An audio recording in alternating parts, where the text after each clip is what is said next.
Mesdames et messieurs, bonjour. Dans cette émission, nous allons aborder les différents types de bégaiement. Je suis Dodi Bedarmou, orthophoniste de formation, mais également docteur en sciences du langage. Je suis intéressé par tout ce qui est lié au langage, aux fonctions cognitives, aux pathologies chez l'adulte, mais également chez l'enfant.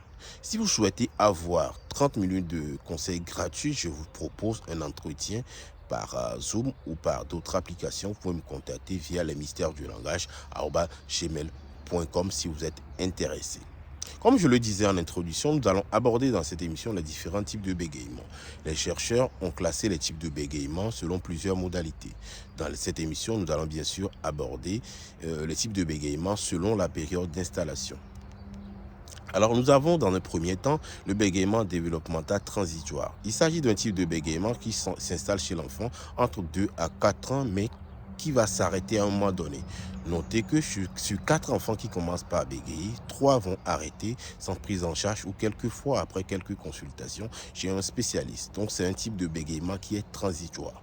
Mis à part ce type de bégaiement transitoire, nous avons un type de bégaiement qu'on appelle développemental persistant. Disons que c'est le mot transitoire, mais qui s'est installé dans le temps.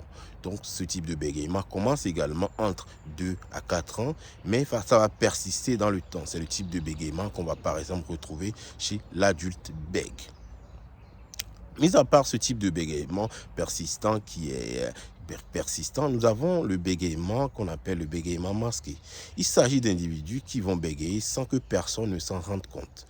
Ces individus vont donc mettre en place des stratégies qui permettent de masquer leur bégaiement. Ce type de bégaiement s'appelle également un crypto-bégaiement. Sachez que ces individus, même s'ils ne bégayent pas devant les interlocuteurs, vivent quand même une souffrance qui est importante. Et ces stratégies mises en place, quelquefois, ne vont pas marcher et ces personnes vont donc être dans des difficultés.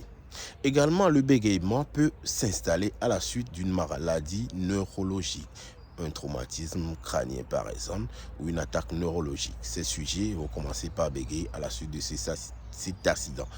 Contrairement au type de bégaiement développemental, les difficultés vont intervenir dans plusieurs situations ou à chaque fois quand ces individus vont ouvrir la bouche. Certains bégaiements peuvent être également psychogènes, c'est-à-dire que les personnes vont bégayer à la suite d'un traumatisme, par exemple familial, un décès, mais ce type de bégaiement qui est très rare et peut être guéri ou on peut sortir de ce bégaiement après consultation chez un psychologue par exemple.